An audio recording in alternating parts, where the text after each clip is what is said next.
মধ্যপ্রাচ্যের দুই শক্তিশালী দেশ ইরান এবং ইসরায়েল, এই দুই পুরাতন শত্রুর যুদ্ধ বাঁধার পর মধ্যপ্রাচ্যের আঞ্চলিক সংঘাত মারাত্মক রূপ নেওয়ার পথে।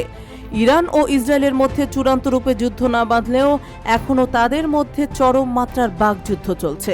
গত কয়েক সপ্তাহের পাল্টা হামলার মধ্যে নতুন করে ইসরায়েলকে কঠোর হুঁশিয়ারি দিয়েছেন ইরানের প্রেসিডেন্ট ইব্রাহিম রাইসি।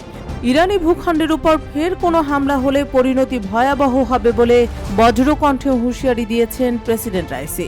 তিনি আরও বলেন, ইসরায়েল যদি ইরানের উপর হামলা চালায় তাহলে ইসরায়েলকে নিশ্চিহ্ন করে দেওয়া হবে। 23 এপ্রিল মঙ্গলবার পাকিস্তান সফরের দ্বিতীয় দিনে পাঞ্জাব বিশ্ববিদ্যালয়ের একটি অনুষ্ঠানে এমন হুঁশিয়ারি বাক্য উচ্চারণ করে রাইসি বলেন, যদি ইসরায়েল আবারও ইরানের উপর হামলা করে তাহলে দখলদার ইসরায়েল আর থাকবে না।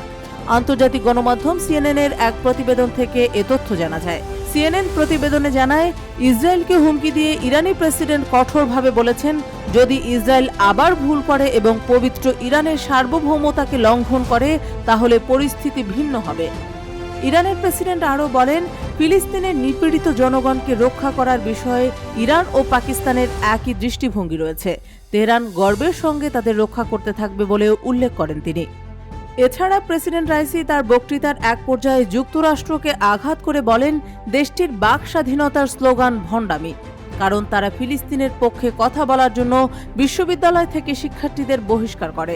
কলাম্বিয়া ইউনিভার্সিটি থেকে শতাধিক শিক্ষার্থীকে বহিষ্কারের প্রেক্ষিতে তিনি এ মন্তব্য করেন। পাকিস্তানে রাইসি তার প্রথম সফরের সময় সোমবার দেশটির প্রধানমন্ত্রী শেহবাজ শরীফের সঙ্গে বিস্তৃত আলোচনা করেছেন। গাজার পরিস্থিতি নিয়েও তাদের মধ্যে আলোচনা হয়েছে। ইরানি প্রেসিডেন্ট সেই সঙ্গে মঙ্গলবার পাকিস্তানের প্রেসিডেন্ট আসিফ আলী জারদারি ও সেনাপ্রধান জেনারেল সৈয়দ আসিম মুনিরের সঙ্গে দ্বিপক্ষীয় ও আঞ্চলিক বিষয় নিয়ে আলোচনার জন্য দেখা করেছেন। উল্লেখ্য যে গত 1 এপ্রিল সিরিয়ার দামেস্কে ইরানি কনসুলেটে হামলা চালায় দখলদার ইসরায়েল। ওই হামলার জবাবে 13 এপ্রিল রাতে ইসরায়েলকে লক্ষ্য করে 300-রও বেশি ড্রোন ও ক্ষেপণাস্ত্র ছোড়ে ইরান। কনসুলেটে হামলাকে নিজেদের ভূখণ্ডের উপর হামলা হিসেবে অভিহিত করে ইহুদিবাদী সন্ত্রাসী ইসরায়েলের বিরুদ্ধে কঠোর পদক্ষেপ নেয় তেহরান। এই পদক্ষেপের অংশ হিসেবে ইরান ইসরায়েলে 3 শতাধিক ড্রোন নিক্ষেপের মাধ্যমে হামলা চালায়। আবার ইরানের বিশাল হামলার পাল্টা জবাব দিতে ইরানের ইস্পাহানে ছোট হামলা চালায় দখলদার ইসরায়েল। তবে উত্তেজনা থামিয়ে দিতে ইরান বিষয়টি চেপে যায়। এছাড়া ইসরায়েলও আনুষ্ঠানিকভাবে হামলার দায় স্বীকার করেনি। পরবর্তীতে ইসরায়েলের একটি সূত্র জানায়, তারা ইরানে আরও বড় হামলা চালানোর পরিকল্পনা করেছিল, কিন্তু পরিস্থিতি অন্যদিকে মোড় নিতে পারে এমন ভয় থেকে সিদ্ধান্ত পরিবর্তন করে।